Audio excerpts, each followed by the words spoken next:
from the Oyster Cellar in foggy old downtown Seattle. It's a Dinnernet with Mark and Meg, the official podcast of that anti-Trump rally, like one block away. Yeah. Our guests today are José Garzón and Stef Hieber, co-owners of Garzón Restaurants, which includes Bad Chancla, located on Capitol Hill, as well as the pop-up concepts Latinx Street Food, Lola's Supper Club, Topless Tapas, and Chifa Baby.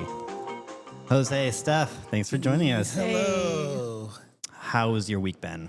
It was great. It was actually pretty steady, even though the snow slowed us down the week before. Right. Oh, yeah, So remember the snow? Yeah, that was a little sleepy, but like everybody came out on double dates and coffee dates and got sandwiches and rice bowls from us. So it's pretty solid. It was great. Yeah. I'm working on a lot of different things right now. So menus and events for the summer, and Topless Tapas coming this weekend. So very busy. You're hustling, and you guys had your pork chop sandwich at Lil Woody's this week, too. Yeah, that was exciting. I know you didn't actually have to go in and make it, but No, I bet that was you, the most exciting part. you were fielding questions and comments all week. We Yeah. ate it twice. We're going to get And another you one also ate after it. this. Yeah. You're going back for another round Yes. of your own pork chop sandwich at Lil Woody's. Yeah. Yeah, it kicked ass. That was a great sandwich. Meg, what did you do this past week?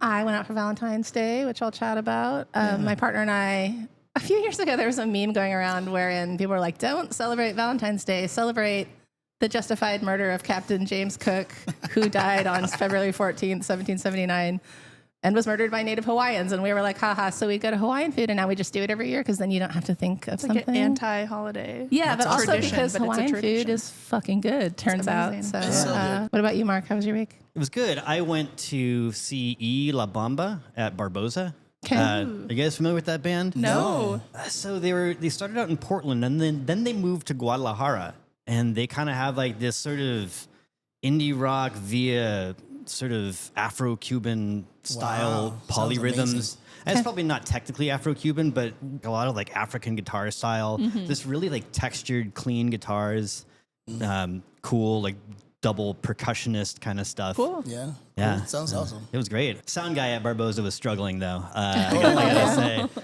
like people were kind of calling out, "Turn up the mic," which boy, that's Embarrassing. tough scene there. Yeah. But they sounded great eventually, and that's a cool band. I like Barboza, but I feel like it's always chock-a-block. Like it's I've just never butts to been. nuts I in know. there. Was that the situation? Well, I would say it was about 3/4 full. It's just that the challenge you have is that it is like vertical, Yeah. right? So it's just long, and you got to decide, all right, do I want to get up close to the stage and then have people kind of crossing my path to get to the bar? Yeah. Or do I want to hang out back behind the bar, Yeah. have kind of a crummy view, but also have people leave me the fuck alone? Yeah. That's what I do at shows. Yeah. I'm all the way in the back drinking my beer. and- Yeah. Yeah. But the cool thing about Barboza is they have speakers back there too, so Yeah. like it still sounds good. Yeah, that's great. Well, that's nice. Yeah. Yeah. It's cool. That's my hot tip for Barboza. Yeah. Go with the back. Yeah. Well, okay, so you guys, Bad Chancla is closing in on 1 year in business. It hasn't been open quite a year Jeez. yet, which feels crazy to me. I know. Like- It feels like 10 years. Yeah. What has the first year been like for you? We got the keys actually last December. Okay. So it's been a year since we got the space. Yeah. We took a while because, City of Seattle and Health Department and all that stuff to open. And then we opened for 90 days just to test the menu. I think you guys came during that time. We did. Like we Yeah. didn't have anything up. Yeah. And it was just me in Bare there bones. trying to, bare bones. We had like one fridge, I think. And so after that, we opened late July with the menu we have now. And it's been great. I mean, the neighbors are awesome. Yeah. And the community is super dope. Yeah. And our landlords are cool. The reef upstairs. So yeah. yeah, we're having a good time. Yeah, it feels like we're in a good groove. It's just a small team, Jose, myself, and then one employee. Yeah. And then we have 2 loitering friends that help us out. So we call one our Bodega cat, and then the other one is just a loiterer. But they know how to take orders and pour agua fresca. So it's been in a good flow, Love and it. we're eager for summer. I think it's gonna be a little crazy for a little 300 square foot spot, but I think Right. it'll be good. It 300 square feet. Yeah, 330. So Wow. all we do electric. a lot of events too. That's during the right. summer, You do so, yeah. dinners in Yeah, your I do- 330 we square do- foot space. We do caterings, and then we do all the big events. So doing that we're on those events, and then we have someone at the store at the same time. So it's a lot. It's nice in the summer when you have the door open and people are chilling outside. It can spill out into the outdoor area. It like doubles your space a little bit. Yeah. Yeah, it's a great vibe. How many fridges do you have now? 3. We're about to have maybe 4. So with having that smaller crew in the smaller space, and I think this was a transition that started at Garzón when you guys were at Black Cat, but Stef, you were originally front of the house operations manager, and then you transitioned into cooking. Yeah. What has that transition to back of house been like for you? It's been crazy. Yeah. I really enjoy cooks and back of house people. I feel like they're a little bit grouchy and like curmudgeon-y, but I enjoy it. I'll have like a soft interior. It was also a really hard transition because I am social. I'm front of house. I am type A. You could say I have some OCD. So like going into like all the things food-wise, I think it's just not what I was used to. And Black Cat was a rough transition for me because I went from like daytime windows.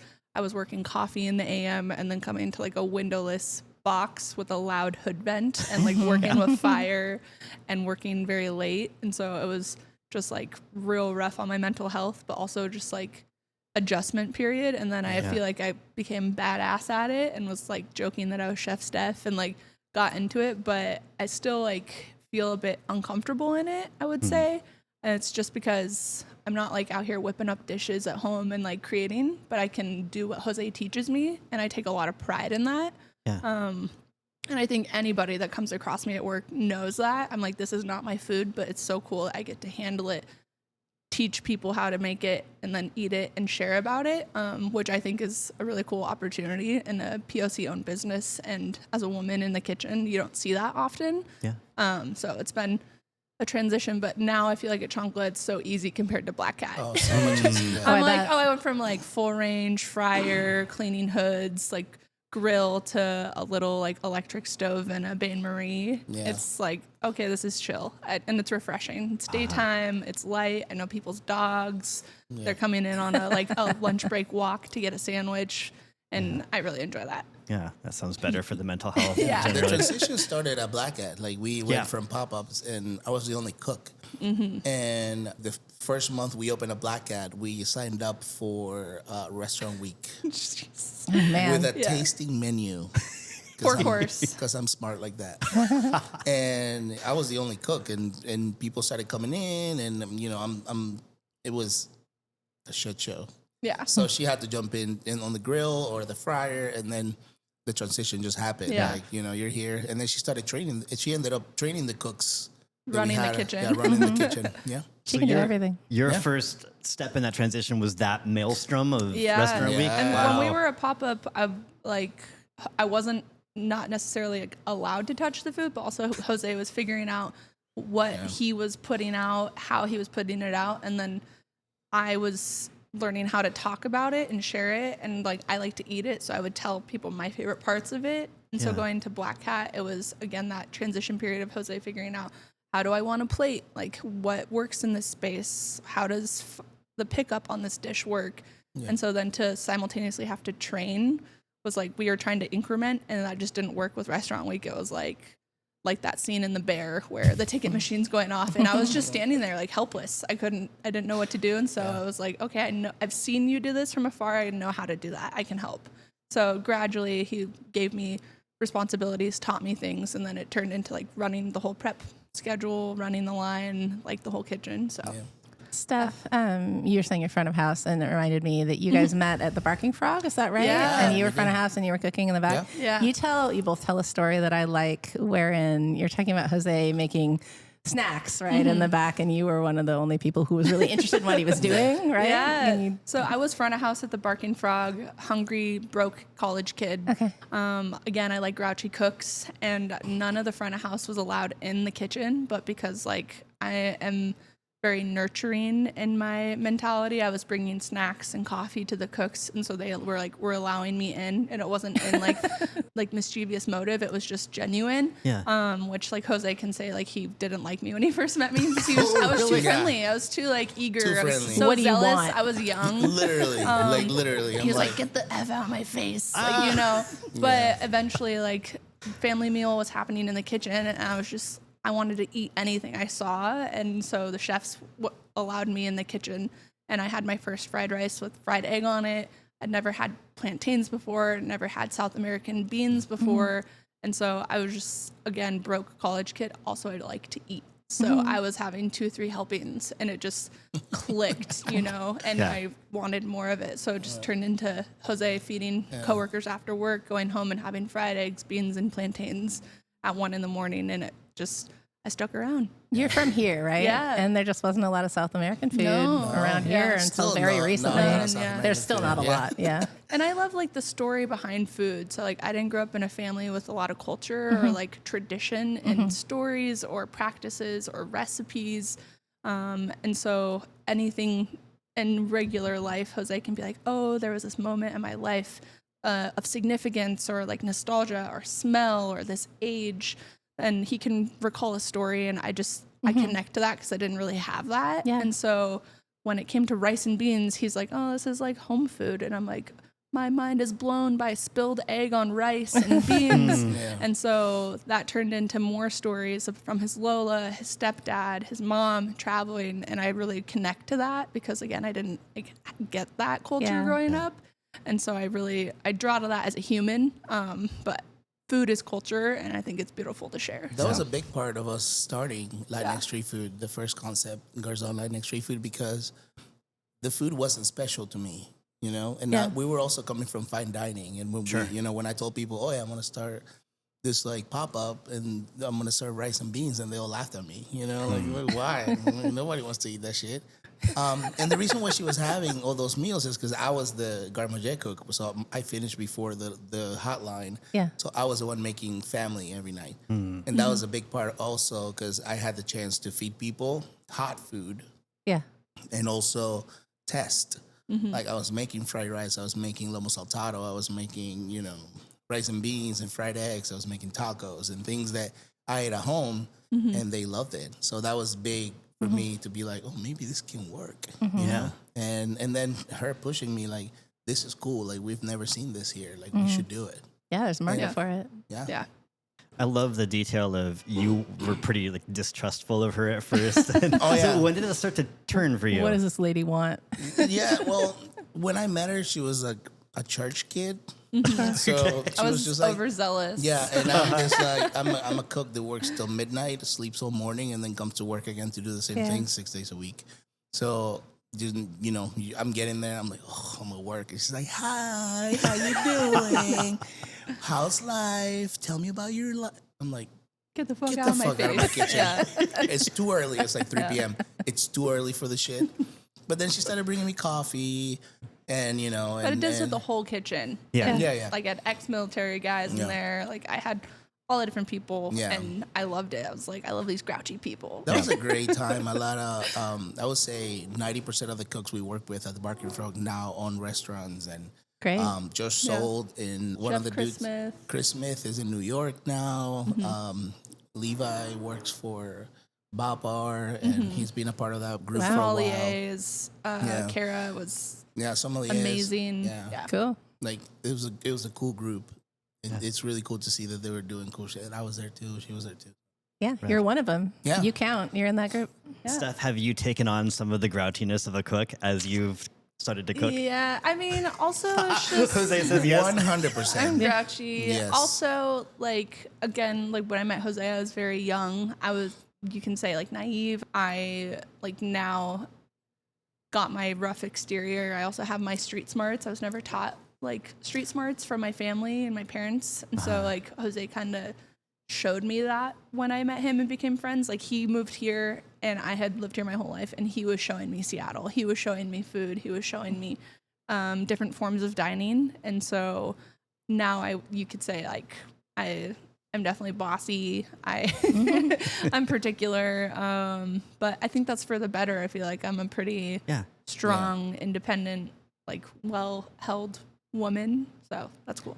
Your inner curmudgeon bloomed. Yeah. You just needed to nourish it. Now you're an asshole like everyone else. I'm getting there. I'm getting there. What part of the city are you from, by the way? North of here. I grew up in Lynnwood, actually. In Lynnwood. Okay. Yeah. Cool. Well, great. We're going to chat about Lynnwood in a minute. Yeah, that's right. Mark, should we do the news? Yeah, I think it's around time for Is it some time for news. news? If you got any? Yeah, I do. So this is probably going to be very interesting to anyone who is an old Seattle person. La Llorona, the Mexican taqueria that just opened up next to the Moore Theater, has expanded into the former Nightlight space next door. And I looked this up because I thought the Nightlight has been closed for so long. How long has it been closed? And it's been closed even longer than I thought. Oh, no. Since 2016. Wow. Yeah. I was going to say 10 years. Yeah. Yeah. Whoa. Long ass time. And so that is nice to have that space be activated. It's obviously it's not going to be the same as the old divey circa, I think 1936, but they're in soft open mode. I stopped by and talked to the bartender. That's awesome. And he's saying that right now they're open when there's an event at the Moore, and they'll be open till 1 a.m. And then when they get going, they're going to stay open till 2 a.m. and have like a DJ night. They're going to have a karaoke night there. That's the plan. That's Cool. great. Awesome. Yeah. But yeah, Belton needs more karaoke. it does. It is a Does karaoke it have desert. karaoke at all? There's some in the new space next to Jupiter. Is that right? Yeah. Oh, Yeah. okay. Yeah, they're Cool. doing. Which I night think is it's Tuesday, Thursday, and Saturday at the Jupiter space. Great. And that's cool. cool. It's a Yeah. cool Yeah. spot. Are we love among Jupiter, fellow yeah. karaokeers here? Yeah. I observe. I'll be in the room now.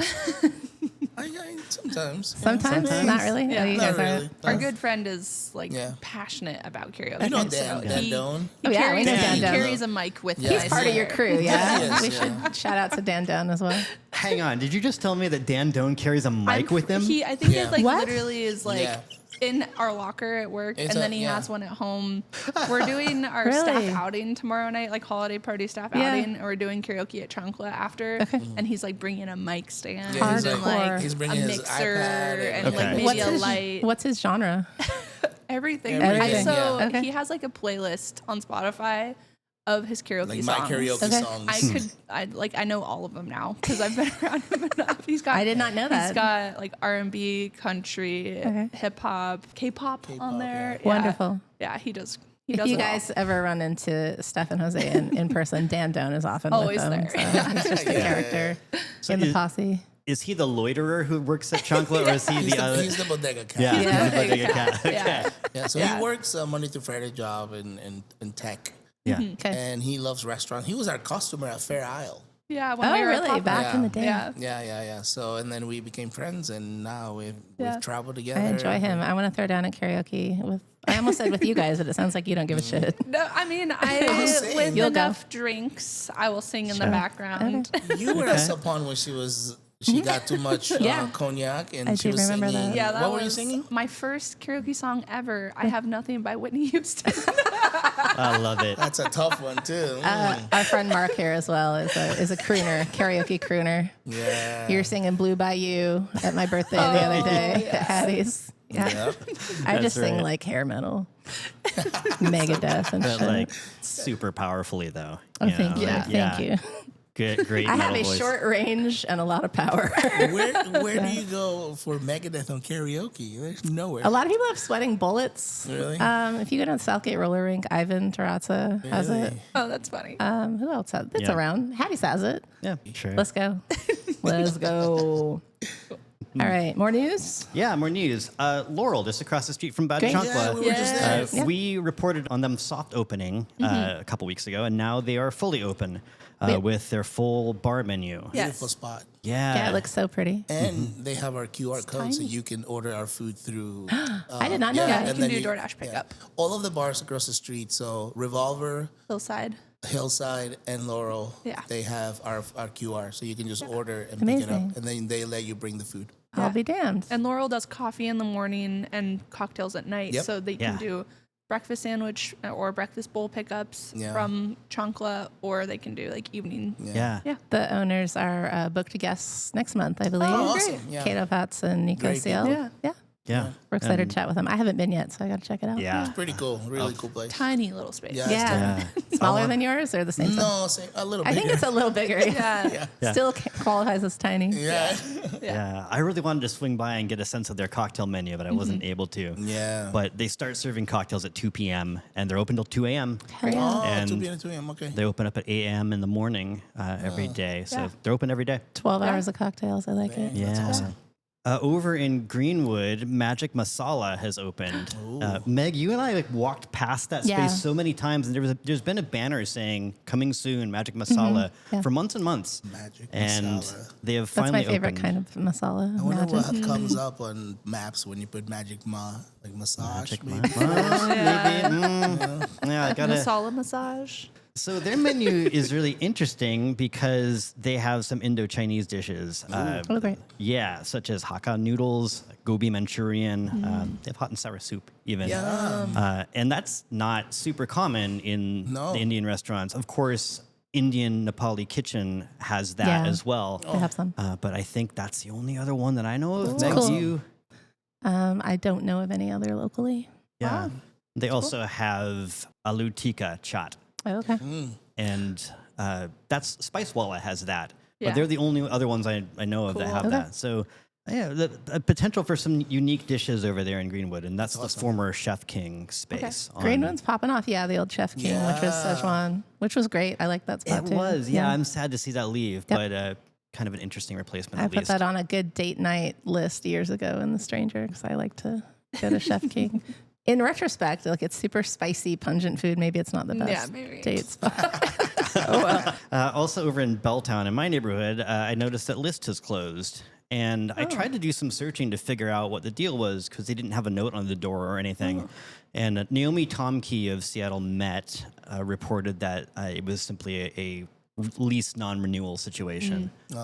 So no news on anything other than that. Just that space is empty and the List is no more, which is unfortunate. That's the case for a lot of older restaurants. Their leases are, you know, our rent just went up too. Yeah. It's tough. And you're like, yo, I don't want to pay 60% more. Forget it. Yeah, no, it's tough. I feel that. I've got another closure in my hometown neighborhood on the Queen Anne Hilltop. Queen Anne Cafe has closed, which is like an old school diner. Wow. There wasn't much to it. It was there for about 37 years. It's a long run. Yeah, long run. You know, it was just where you get your coffee and pancakes. That's on Queen Anne Avenue and Boston Street. There's rumors about another thing going in, but we cannot confirm them yet. But we'll report on that soon. Yeah. A lot of opportunity for chefs. I obviously don't have the money for any of that, but I've been offered like 3-4 spots that are about to close, and, or they're just like, I have the lease for the next 10 years, but it's not working. Can you come and do something? You know, we just don't have the time or anything like that. But there's a lot of opportunity. You know, chefs that are doing pop-ups. If you're working at a kitchen and have a concept and want to try it, there's a lot of opportunity for you. Yeah. I also love to help people. If you have any questions about, you know, chefs that don't know how to start, you know, I'm always here to answer any questions. Jose is very helpful. As a I've staff. helped a few people. Yeah. Jose loves to like consult, and we just even had a small little Ecuadorian baker from up in Everett come through and give us little cakes because she was like, I just got my permits. He was really encouraging, really helpful, really informative in like the health department process, business license process, even just like concept and like executing your image and your story via the right way on social media. Awesome. So.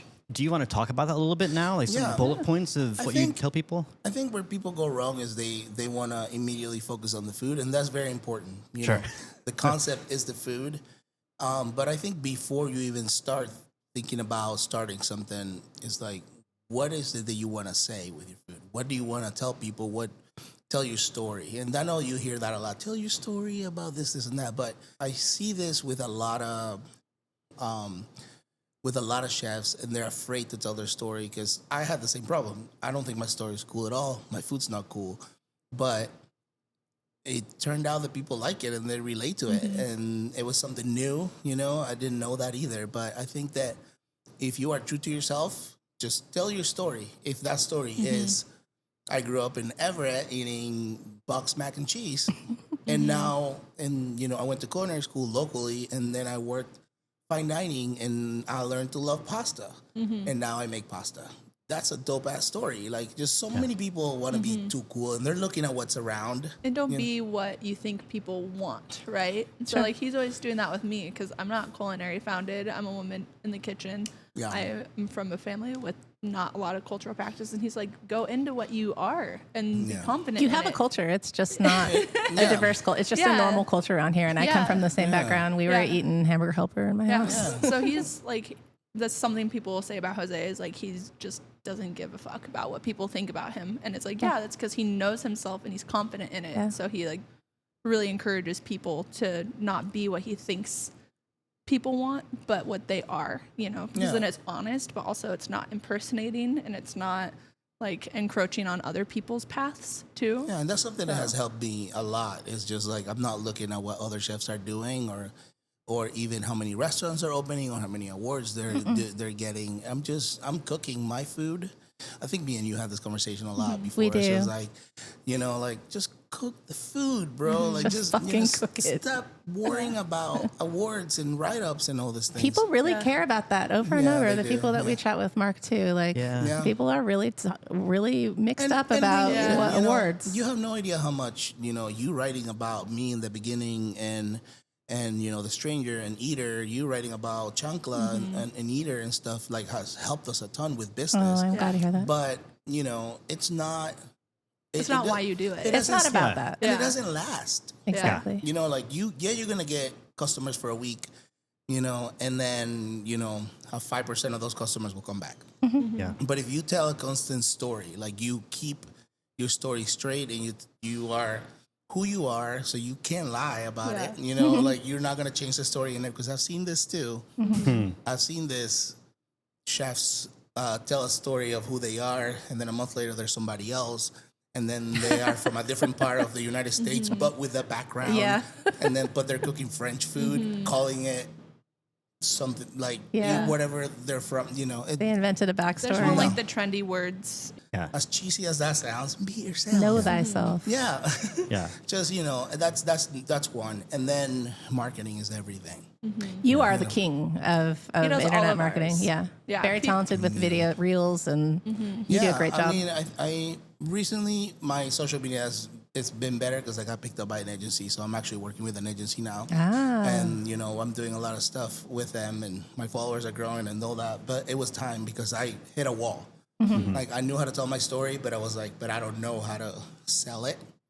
So that's great. But now I'm working with other people. Karuna and I are working on a concept. Karuna Long at Sophon. Yeah. We're working on a concept for Oliver Twist. Okay. And Great. I can tell you the name. I mean, we haven't Tell told me. anyone Let's yet. hear it. I love the name. It's called Chubby Brown Boys. Adorable. Yeah, and we're doing drinking snacks. You know, I think that, and this is my opinion. You know, we travel a lot for R&D. We did when we were doing Chancla. We went to Hawaii. We went to Portland. We went to Vancouver. Vegas. And then we were just trying to see what works and the food that works to go and stuff. We just came back from Argentina doing a lot of research. I'm so excited to hear about that. Yeah. And I think there's something that Seattle's missing, and a lot of people are going to hate that I'm saying this, but this is my opinion, is that you either go to a place in Seattle to drink or to eat. There's not a lot of places, in my experience, that I'm like, I'm coming here to eat and drink, and I'm going to stay here for a couple hours, have a couple drinks, and then, you know, there's pregame, and then there's dinner with friends, and, you know, there's obviously various types of drinking and eating, but that culture is very much dead, in my opinion, here. Yeah. Also, sidewalk culture, just like places that are outdoor, nothing built, just a chair and a table. Because it outside. rains. It's Yeah. fucking Because it cold. It was rains. 22 Well, during the degrees summer. last week. Yeah. During the summer, you know. So I haven't found places that I'm like, I want to go do this stuff. There is places that I go to, and I do, but there's very little. So when Karuna and I started talking about it, I was like, I think Oliver Twist, it's been there for a long time, and they have a clientele. You know, they're pretty hardcore to them. You know, they don't have a kitchen there. It's kind of small, so we're just doing snacks and stuff. But we really want to bring that drinking and eating culture to that neighborhood, and for people to just go there, and you know, you can have a couple of snacks for $10. Yeah. You know, price has a lot to do with that. Definitely. And also, everything is a concept around here. You know, because, you know, so it's like something that is not. That's something we did with Bad Chancla. Bad Chancla is like not a concept. It's not fine dining. It's not even like you can actually go on a date there or anything. We just literally wanted a spot that when you're hungry, you go and pick up a bowl. And if you want to sit and talk to us, you can. And if you don't, that's fine too. and very related a lot to the day to day, like teriyaki or pho or banh mi spots or sandwiches, So, but we really wanted to do it, good food, and then keep the prices so everybody can have it, because we're in a neighborhood where a lot of people work, a lot of people live there too. So we really wanted to do that with Bad Chancla, and I think we're succeeding at that. Yeah. You guys had a strong intention of having an all-electric kitchen. Yeah. Why is that important to you? Moving from front of house to the back of house was really hard because I via COVID and isolation got into sustainable practices, waste, even toiletries. And so going into the kitchen, I'm single use everywhere. Gloves, Gloves, driver crazy. plastics, just even food scraps, And so being in control of how much waste there is has been empowering, also stressful. So when we went to Bad Chancla, it was also just economic because we did not want to do a build out. Yeah. And Jose is quite resourceful and creative. And so we went into this space thinking we don't want to do a renovation. We don't want to do a build out.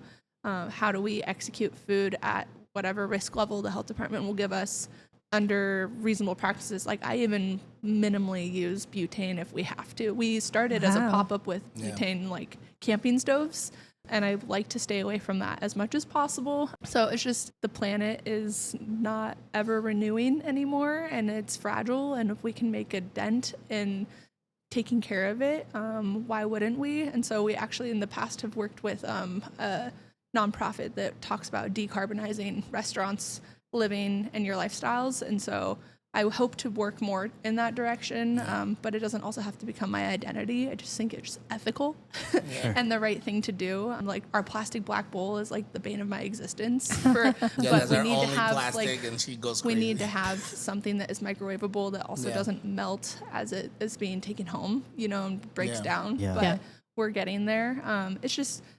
I feel like it's the responsible thing to do with this planet, and I would love to even get towards, more well-sourced ingredients, but that is a whole other topic. So. Yeah, I think the Decarbonization Coalition is who she's talking about. They flew us to San Francisco to learn a lot more about, kitchens, electric kitchens, and how they help with decarbonating and no oil in the water and all that stuff. Yeah. And that really changed her mind. It switched a little bit from we're doing it because we don't have the money to do, in this little space, a full hood or whatever, Right. to this is actually something good. And, Better for your health, yeah, too. and we've been, better for us. We're not smelling gas all the time, and Sure. so that's pretty much it. Do you guys talk about that a lot? I didn't know this about you. Did you know that, Mark?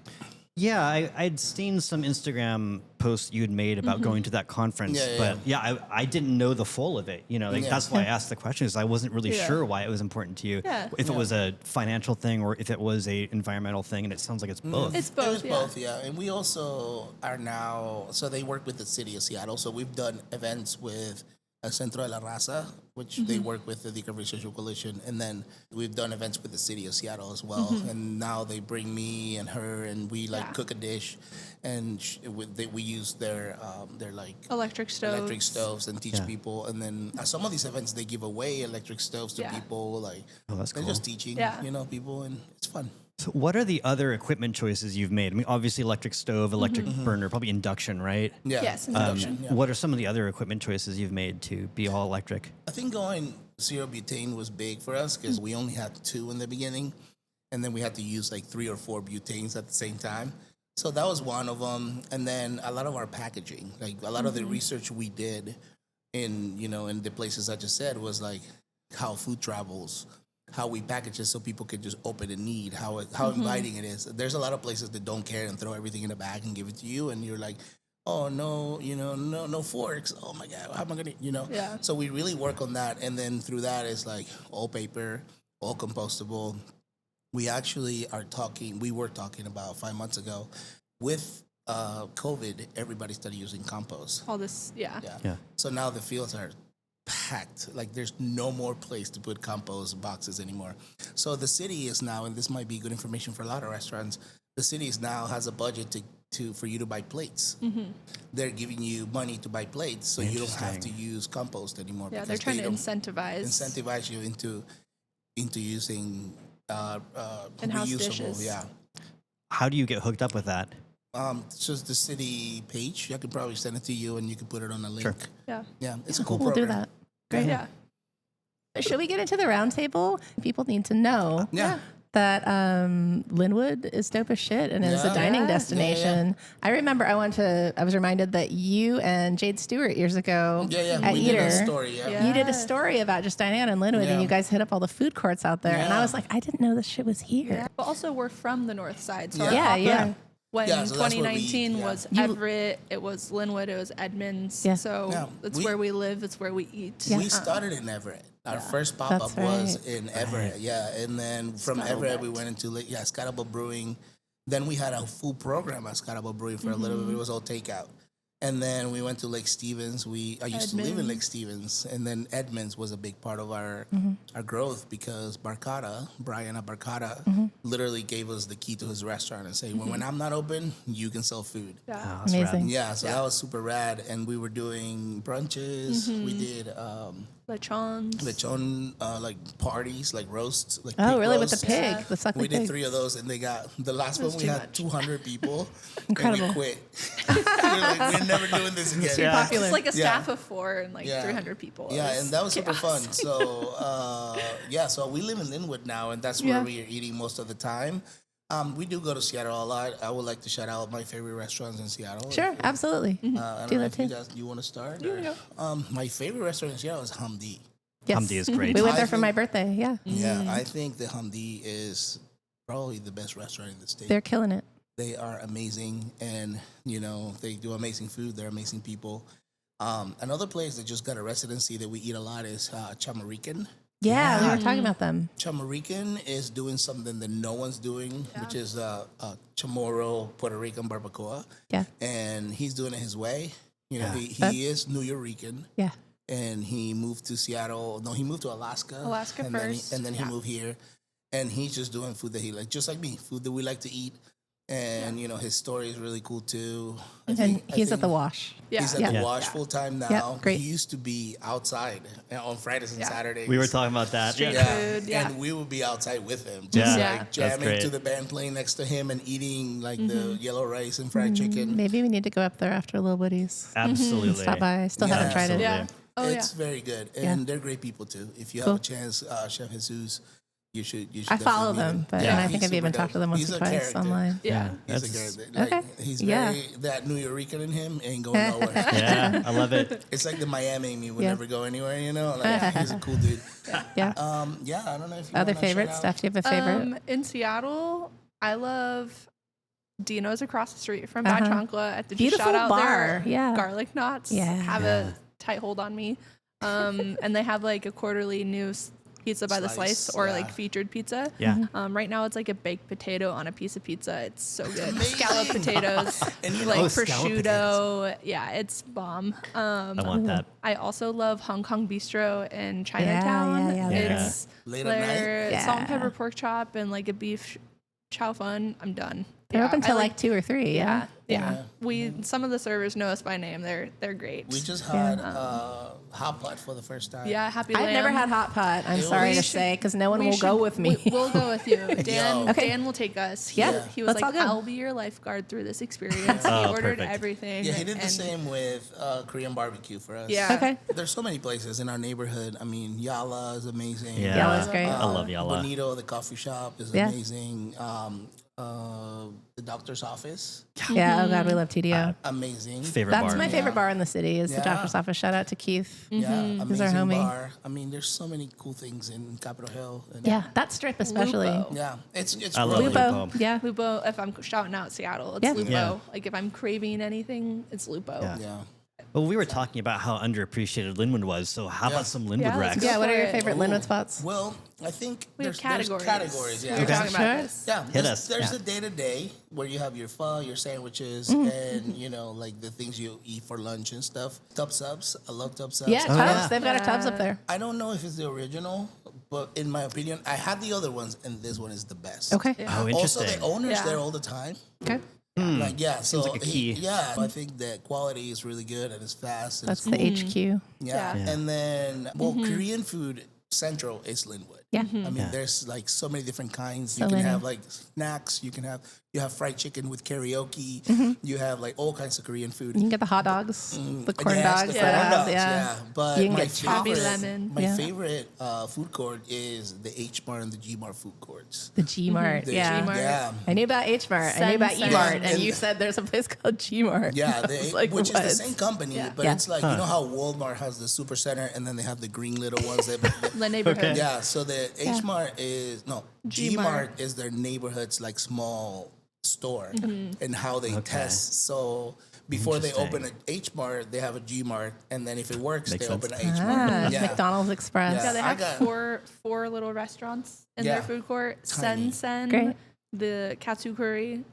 The best. Specifically, it's the best. The They have best. sushi too. Good. Yeah. And then they the have people that Korean run it are pop-pot. great. They have Yeah. pop pot in there too, but it's like Korean. Okay.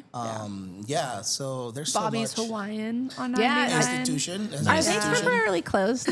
Yeah, they're on island time. It's like Alright, Thursday that's through fair. Friday open Cool. for Yeah. 2 hours, but they're amazing if you can catch them. Great. Yeah, no, they're open like Thursday through Sunday, I think, but it's amazing and it's the closest I've had.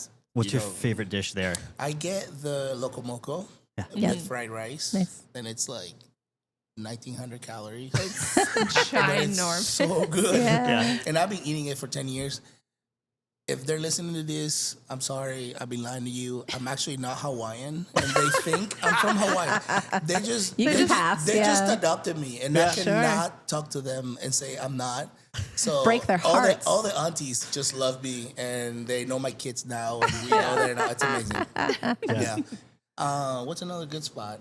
You got the mall. I food. like Isarn across from the Yeah, the mall. Thai spot. Yeah, so they're sister restaurants to Kinlen, Kinlen, Thai yeah. Night Street Bites Yep. from Yeah. Fremont. Love them and both. we know like the general manager from back in the day in Fremont, but they are great. Beautiful restaurant. Yeah, well done. Their lunch special is like $13, and it's So good. awesome. Yeah.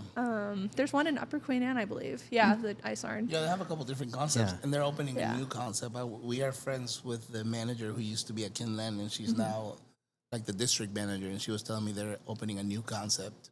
I think it's like skewers Okay. or something. Something that's really cool we found out through her is that the owners of that restaurant group are movie stars in Thailand. Oh, really? Yeah. And they I didn't know have that. the money to bring cooks from Thailand to train their cooks Ah. here. That's why it's so consistent and so good. Dang. That's why their cassoulet is so good. Yeah. Oh, yeah. so- Beautiful cocktails. Beautiful, Yeah. very Yeah. creative, And the strange restaurants cocktails. the restaurants Yeah. are Yeah. Love it.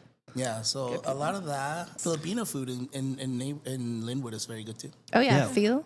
Phil Cuisine, Lhasa. I have Lhasa on my list. Yeah, Yeah. I there's put that. Lhasa on my best in Seattle a couple of years ago. That lechon great. sandwich Yeah. is incredible. Yeah. Yeah. I haven't Blew been my there. It's, mind. it's on my list though. What's the one burrito place? The Korean burrito Chops. place? Chops is right outside the H Mart, and that was Yes. also my best of list. I think last year. Very good. It is Korean food wrapped in rice, Yeah. wrapped in a tortilla and grilled.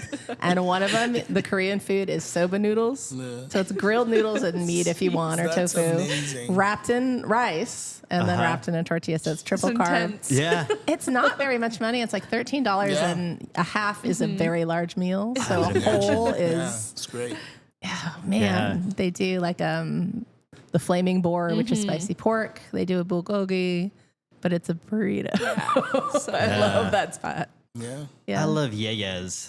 I was just gonna for say, banh does mi. Edmonds count? I love Sure. yes, Yep. so good. And then the Peruvian fried chicken or rotisserie chicken we A go few to. Peruvians. So San Yeah. Fernando. Yes. San And Fernando. yeah, San Fernando, we always get just Aguadito, half which is chicken. a soup. It's a porridge. Yeah. Porridge. And then we get like a half chicken with rice and salad. It's all under like $40. Yeah. And it's amazing. Yeah. There's also El Rinconcito Peruano. Yeah. They started More at a coastal, Mexican right? store. Yeah, more coastal food. So they started inside a Mexican store, Los Portales. And they had 2 seats, and it was a mom and daughter. Okay.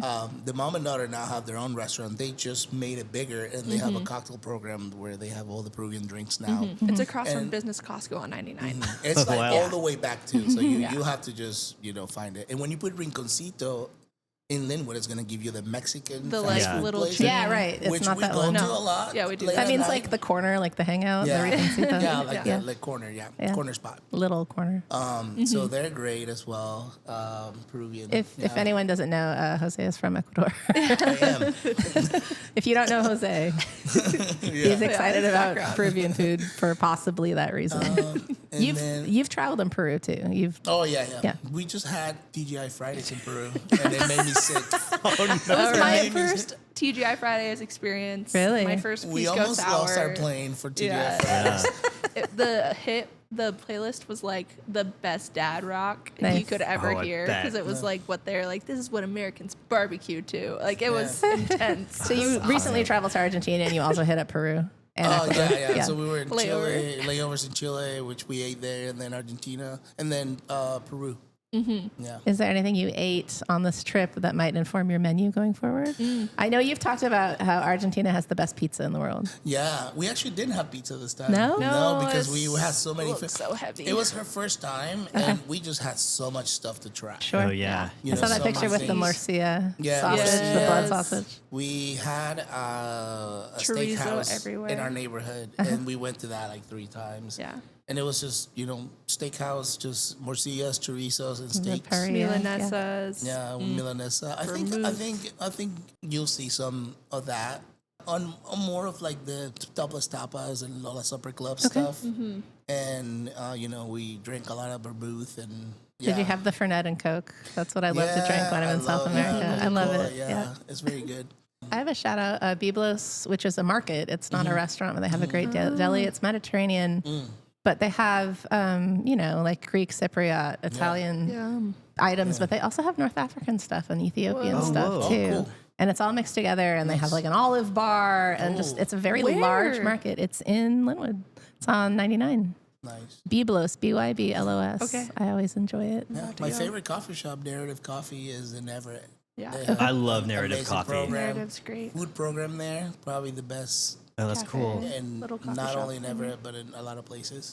That's great to hear because I went there and loved it, and then the owner sold the business. Yeah. And Max. so I haven't been since the new owner took So, yeah. over. And so Alex is a great person, and he just really loves coffee. I love hearing Like that. he works the bar sometimes just because he loves it so much, and he's like number 2 in the world right now. Barista, like Really? In the Yeah, so World he's- Barista Championships? Yeah. Yeah, badass. Yeah. Yeah. Nice. So he just loves coffee. And Edmonds has the bar, the little tiny bar. Daphne's.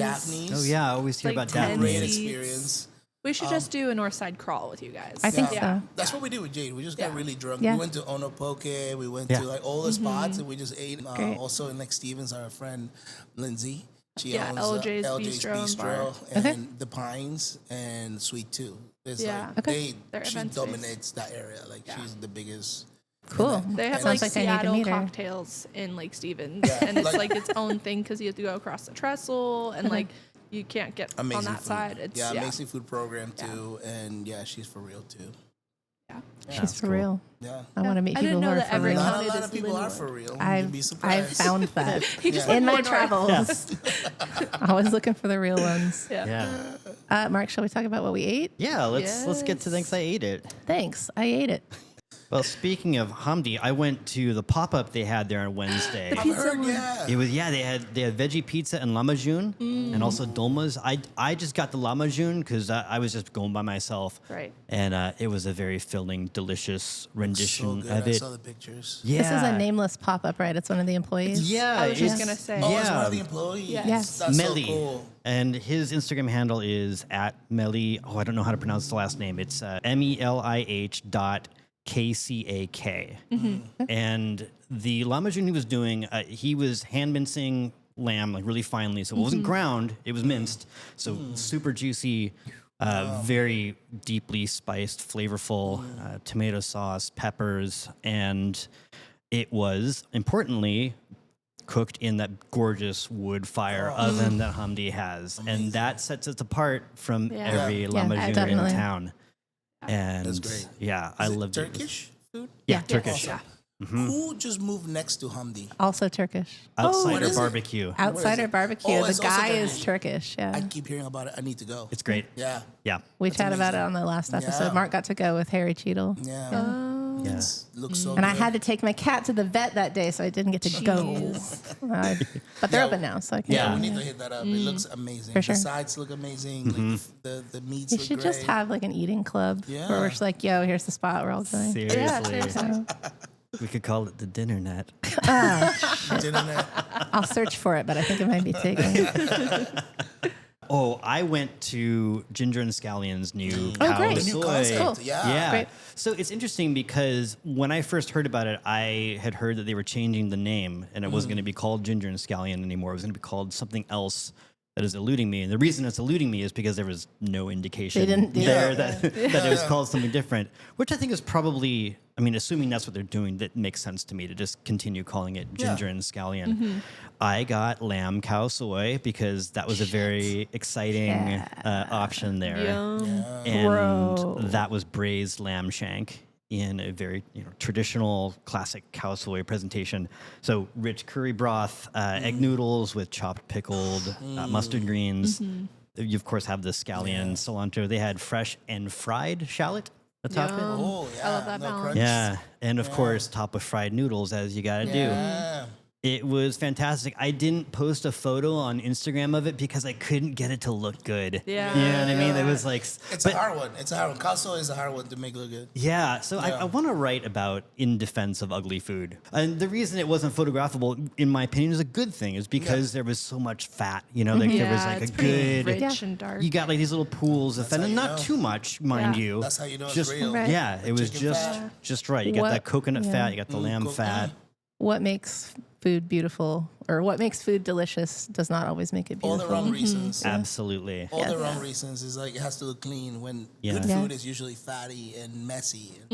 Yeah. Like I always, the example I always use is a cheesesteak, or it just looks like dog food. Totally. That's how you know it's good. Biscuits and gravy. Yeah, that's Right. right. Never And looks that's the good. You one don't know what's never going looks on. good. Yeah. Never looks good. That's why you gotta cut a piece and put it in a fork, and then you take the picture. Speaking of noodle pulls, I actually followed up and went to Cafe Remix, which Yes. is in Peg Place. I cheated on Mark. I went right before we were going to meet up, and I was like, I just want to do this real fast. And so I went to Cafe Remix, which is across from the Cost Plus World Market in Peg Place, and I got there like what I called the 4-foot long tteokbokki. It was not 4 feet long. It was like a foot long. And so what happened is I ordered it, and the woman gave it to me in a to-go Coca-Cola, like fountain soda cup, which I love, with a little fork. And there were some regular length tteokbokki as well as some very long. There were 2 or 3 really long ones.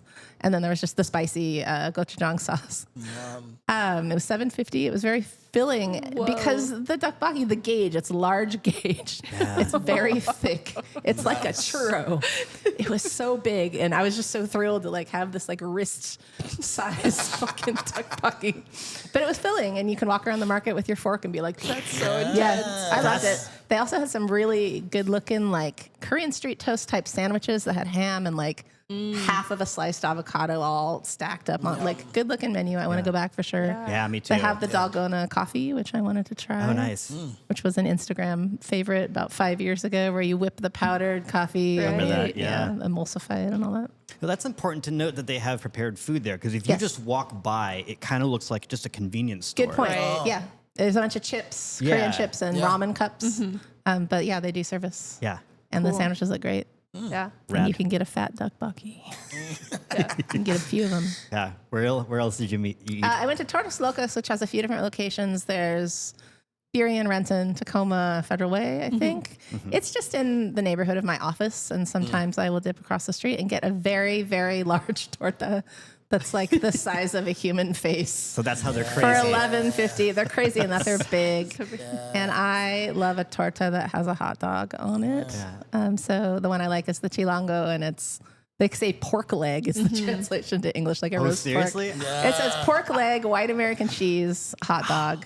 And then they all come with the refritos, the refried beans, avocado, tomato. Mark made such a face when I Yes, said the refried beans. because- I love a torta with the refried beans on it. You need the Yeah, you refried need beans. it. the creaminess, It yeah. is so hard to find a torta these days that has refried beans. I don't know Yeah. why Agree. that is. Yeah. But Why? Tortas locas. Love They're- it. They're crazy for it. You crazy for this one, torta? And they have house-made salsa also. It's around. It's a chain. Yeah. I like it. And then we went to the Tiki Hut. I was talking aforementioned that my partner and I just get Hawaiian food by default every year. It's pretty affordable. It's like $15, I think. I got pork belly and rice and mac salad for $15. Too. It's really a great dark in vibe. So there. you go in, it's in an old taco time. You don't think much of it when you walk in. And when you walk in, looks like a counter service situation. But if you look on the left, there's a little rattan bamboo door. And behind there's a dining room. And it's just really high production value. Really like cool. They did a good job collecting the vintage Hawaiian art and the carved tiki masks and things like that. cool. But beyond that, there's a true bar. speakeasy. There's a bar in the back. Yes. Don't get me started on people calling their very small bars speakeasies. A speakeasy is hidden, goddammit. Yes. This is a real speakeasy. It is. You wouldn't know it's there. Yeah. Hidden behind the hidden dining room. Yeah. It is truly a speakeasy. And then back there, they've got pretty faithful, like Trader Vic's era tiki drinks. They do a great job, and there's a very knowledgeable bartender. Then it comes, they have all the correct glassware and ceramic tiki heads and the super orchids. And Steve and I shared a kasama bowl, which was kasama Filipino rum, like 7-year golden rum with cardamom bitters and macadamia, just a touch of macadamia syrup and lime and possibly dry curacao, I think. And it was just, littered with orchids and fruit. And we had 2 straws and like the carved cute ceramic thing. It was lovely. I enjoyed it. You guys, we've all been to the Tiki Hut. Yeah. Totally. It's Da Tiki Hut in Tacoma on 6th Avenue. Yeah. It's a charmer. Yeah, I think people have some strong opinions sometimes about tiki drinks and like whether or not the culture is being honored. I think that place really honors it well. They do, and they are Hawaiian. Yeah, exactly. What'd you guys eat this week? Did you eat at Lil Woody's?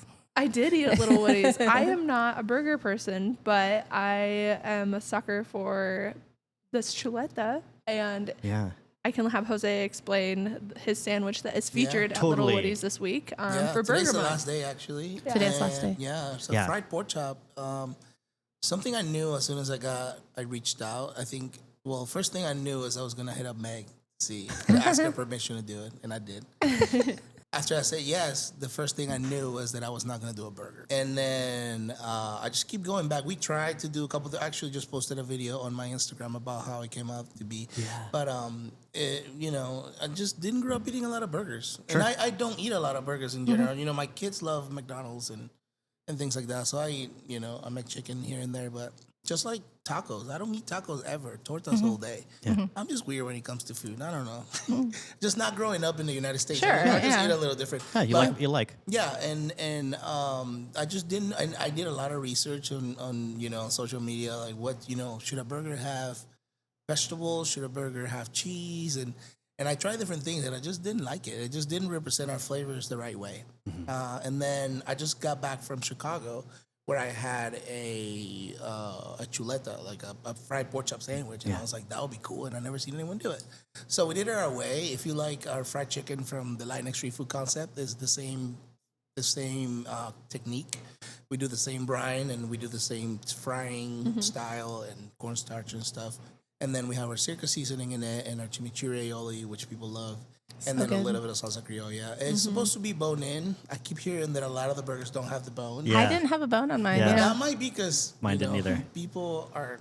We were warned that it would have a bone, and I was like, "How the fuck Jose is going to serve a bone in pork chops?" They trimmed it, but then it didn't have left one. it loosely hanging. Yeah, so it was supposed to have the bone, and then when they are done frying it, they cut the bone and they put it on as an accessory on the side. Yeah. So I also made the video for Lil Woody's where I was picking it up, chew on it, and then you eat it. That was a brilliant video. It made me want that bone. Yeah. It sort of demystified. It made it clear that this isn't going to get in my way. This is something to it's something for enjoy. You to enjoy before the burger, And it's an amuse-bouche. It was, literally. It worked out. It worked out really well. Delicious. Now it worked out so well that I'm thinking about adding it to the Chubby Brown Boys menu. Please do. To have it all the time. Can you explain what salsa criolla is? Salsa criolla is it's a pico de gallo. Yeah. It's onions. It's onions, tomatoes, cilantro, and then they're macerated in lime Yeah. with a little bit of salt. And like So cut differently too, right? Yeah. they're cut julienne instead of like the little so they're like Brunoise. strings. Yeah. Yeah, so it gives you acidity and it gives you cold. I'm really, and you guys have my food before, I'm really into hot and cold. My dishes The always combo have with something cold. temperatures. And then, it gives you that acidity because the pork chop is really fatty. So. Yeah. Another thing about the Don Bronco, people were asking me why bone in, Yeah. and I wonder like what's the inside baseball of that in terms Yeah. of cooking it? Does it make it juicier to leave the bone? Is Yeah, it? a chuleta should be with bone in, Yeah. always. We were just talking about today how I grew up eating this place called Don Torres in Guayaquil in Ecuador. And the chuleta the bone was so big that the to go didn't close. So it was just like a quart of rice and beans with a chuleta coming out of it, and they could never close it. You know, so I just that's just how I grew up eating it, Yeah. and how I always eat it. From my understanding, it's like trimming the fat off of a steak after you cook. Sure. Right. It preserves the flavor and allows for the juices to seal, and Yeah. then Yeah. you let it rest and We cut also, it when off. we go to steakhouse, always ask for the fat. Yeah. 'Cause we like to eat the fat. Damn right. Me Yeah. too. Yeah. You know, so Flavor. And it's named after your stepfather? yeah. So Don Bronco is what my high school friends call my stepdad. His name was Isidro. And they call him Don Bronco because it was a band called Los Broncos, and they dress like Mexican cowboys with the hats and the open shirt all the way down here. So they call it, "Hey, Don Bronco," and he loved it. He loved it. So yeah, that was kind of an homage to him. He taught me a lot about street food. He's the one that woke me up at 2 a.m. to go eat after he got back from the club or the casinos and stuff. He would just Wonderful. I was like 9. He's like, let's go out to eat. Can And you we- imagine? Yeah. Crazy. That's Yeah, just so I like- can't. Actually, my crazy. dad drove a Metro bus, and he drove the graveyard shift, so he was Yeah. home at 2 That's a.m. And when I was a wild. teenager, sometimes I'd be like, "What's up, Dad? So I'm I still was- up." Man. I was a 9-year-old in the red light district in Guayaquil, just eating fried fish from, So it was dope. It was dope. That sandwich, I must say, Seattle's going to have to hustle if that doesn't end up on my best thing I ate all year. That was a Thank you. Yeah. That was a barn burner, that one. Yeah. I was amazed. Yeah. I was actually not that hungry, and I made myself finish it because it was just the pleasure Yes. of taking Yeah. the next bite, you know? Balance. Yeah, we're gonna I- go have one last one. You Yeah. know that it's good when you're like, should I take one of these home? I finished it. Will it be okay by the time it gets home? And I was gonna buy. And I was another like, Steven needs to eat one of these too. Like, should I? It'll be soggy, it. but is it better than not Yeah. giving it to him because he needs to experience it? Yeah, that was very good. That was a hell of a thing. Yeah. one. Yeah, that was my best bite all weekend.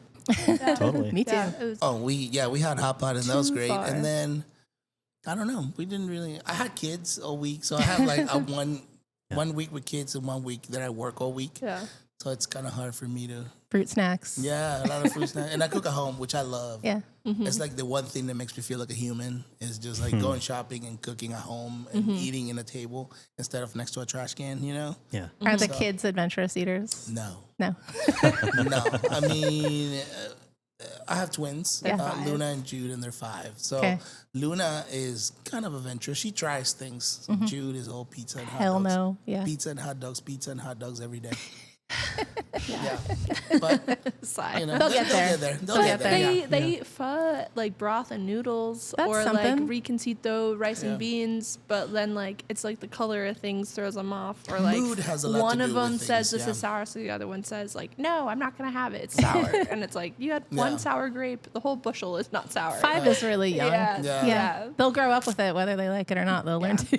It's so hard for me When to be Jose's like, your dad. I would have died to have these flavors. Right? Sit Yeah. and eat. Yeah. Yeah, and they, we always have this conversation that they have been on planes more than a lot of people. They go to like Korean barbecue and, Yeah, and things crazy that concept. we didn't experience as kids. It was just like, Yeah. Yeah. like that's kind of cool to go to a Korean barbecue or even a pho place. Or pho, I yeah. didn't have pho until I moved here. Yeah. Yeah. Right. Like I didn't know the banh mi's at all Yeah, until I moved here. So it's cool to see the culture here. There's a lot of culture in Seattle, and People you don't guys know. you guys are very lucky. We're very and a lucky. lot of people that just stay in the city of Seattle. I live in Ballard, so I only live in No. Go to All over. Burien. Yeah. Go to Lynnwood. Lakewood. Tacoma. Yeah. Like we do that all. We used to go when we just met. We used to go to Pak Pak in Portland. We still go to Eam. Just Yeah. like let's get Yeah. Eam. Eam. Drive 3 hours. Yeah. Eat. Absolutely. Drink a little more. Come back. We go to Canada Yeah. to our friend's restaurant, Como Taperia. Great. Spanish. Spanish Amazing. tapas. amazing. Yeah. We just go, travel. Leave your neighborhood, folks. I think That's the you'll theme of change. our show today. Yeah. Leave your neighborhood, specifically Yeah. to Lynnwood, but anywhere else too. Yeah. Yeah. That's something like when creating Chancla, we were considering like taking that sentence away of, oh, I've been meaning to go there. Yeah. Like, how do you, even for ourselves as restaurateurs and people who we've been meaning to dine with for so long, like, how do we create that muscle, but also the intentionality? Things are not cheap nowadays. Like, living cost is going up, food cost is going up.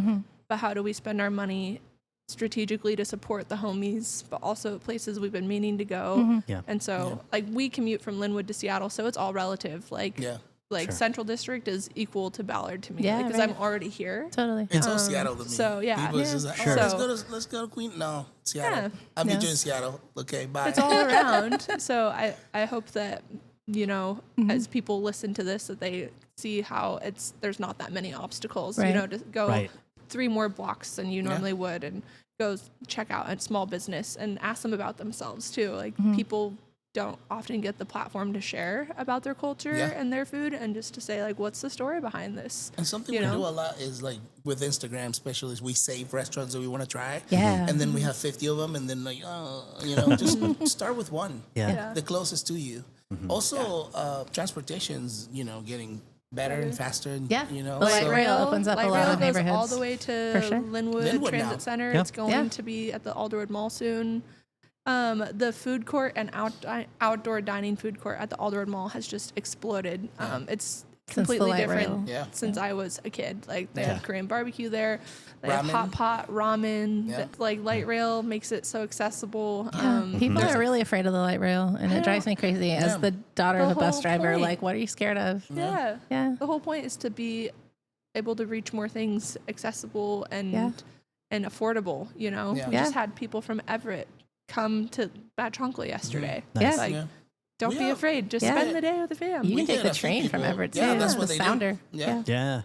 There's so many transit options. I think people move here from a rural place or a small town place, and they just will not give up their cars. And it's like, you don't have to give up your car in order to also use transit. You can do both. Yeah. I'm writing about, in my cocktail column in The Stranger this week, I'm writing about a cocktail at Drumlin, which we went to the other day, and that's accessible by light rail. You have to get on a little bus for an extra 5 minutes, but it's like technically walkable. I wouldn't have gone without the light rail. I wouldn't know about that beautiful, beautiful cocktail. Isn't it all a part of the experience, though? We stood in line to try it when I didn't even know Karuna, to try his barbecue for like an hour. Yeah. And that was the best part. I was bringing cocktails.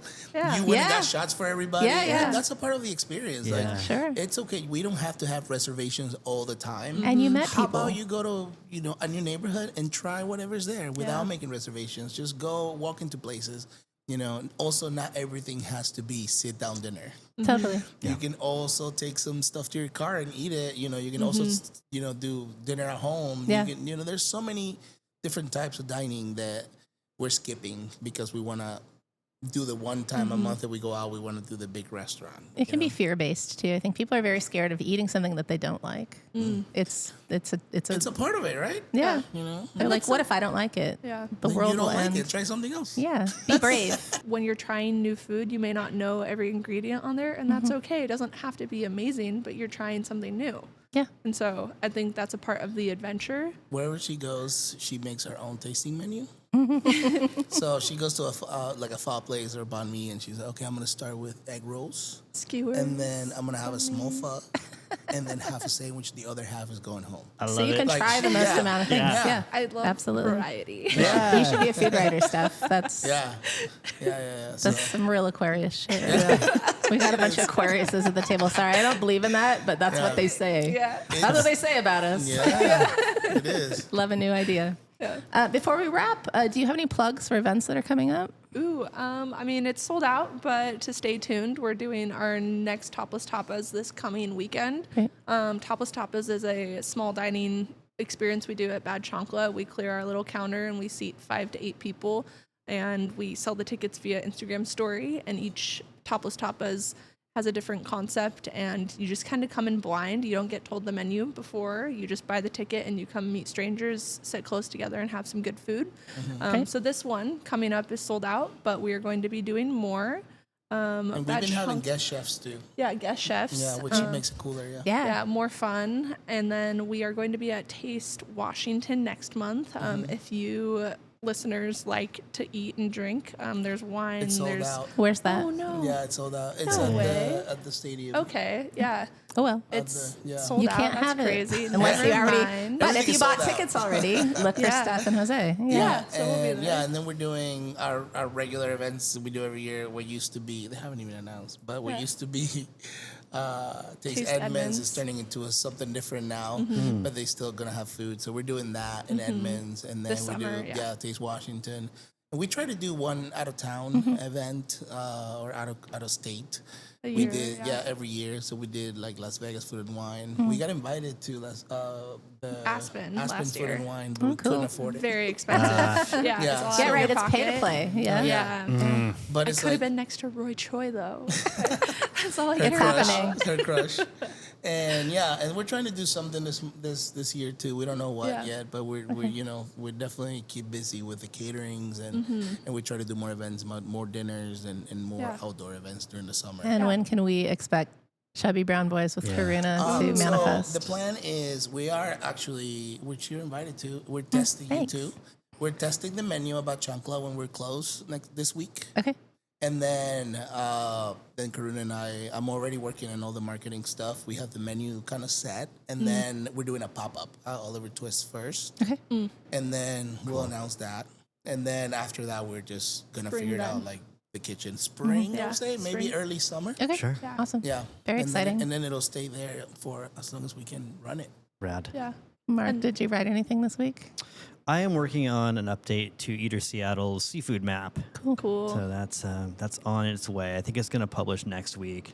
I wrote about the Mozart's Magic Flute, which is at Seattle Opera and has a fully animated sort of like screen playing behind it, which the opera singers interact. I don't usually write about opera, but I That's wrote awesome. it in my very voicey way. I have a secret past as a classical piano major. So sometimes I dabble in classical articles. I'm writing about my cocktail at Drumlin in The Stranger. Cool. I got a residency. That's news, right? I'm a writer in residence at Seattle Public Library. Wow. I that's was great. selected from I don't know how many people. Congrats. That's amazing. So what that means is I get to use the writer's room, which is on the 9th floor of the Spiral, which has a view of the sky. And it's just kind of a prestigious little program, and it helps you put together a book, That's which I'm awesome. trying to do. I'm working on a book proposal with Chef Karuna Long. Yeah. Cool. We're trying to finish it. Karuna texts me back. Once we get that done, I get to write it at the Seattle Public Library. I get to use all the resources, the map room, all of the historical Hell yeah. stuff, and the network also, which I'm Wow. excited. I get to network with the other writers who are selected. That's awesome. So that's nothing that you guys can go Congrats. to because it's a secret room in the sky. Well, that's but still dope. Secret I'm just room. bragging. That's rad, though. I mean, I think That's it's, really cool. it's a That's I'm amazing. excited. thing that Yeah. we're celebrating. That's awesome. Yeah. Next week on the podcast, we have Edgar D'Souza. Oh, great. From You guys know Seattle Edgar? Pop-Ups. Yes, Oh, we love shoot, it. He yeah, ate at our last yeah. Topless Last Tapas. Tapas, He's great. yeah. Wholesome. Yes. Very kind. I didn't know who he was because he's anonymous on his page. Yeah. So I'm just Yeah. talking to him like a stranger, and then he's like, "Oh yeah, I do Seattle pop-ups." I was like, Yeah. He's very humble. Yeah. Yeah. And we're hoping to help people get to know him because Yes. he is such a great resource Yeah, he is. in Yeah. Seattle. And, you know, he's Helpful, knowledgeable, Yeah. pleasant. Yes. Yeah. Yeah. Well-intentioned. That's yeah. He's a cool guy. You'll like him. Yeah. All right. Thanks, guys. Yeah. Thank you so much for joining us, you two. Yeah. Thanks for having us. Thanks for having us. Let's go to the hill. Yay. Hey. Bye. Bye.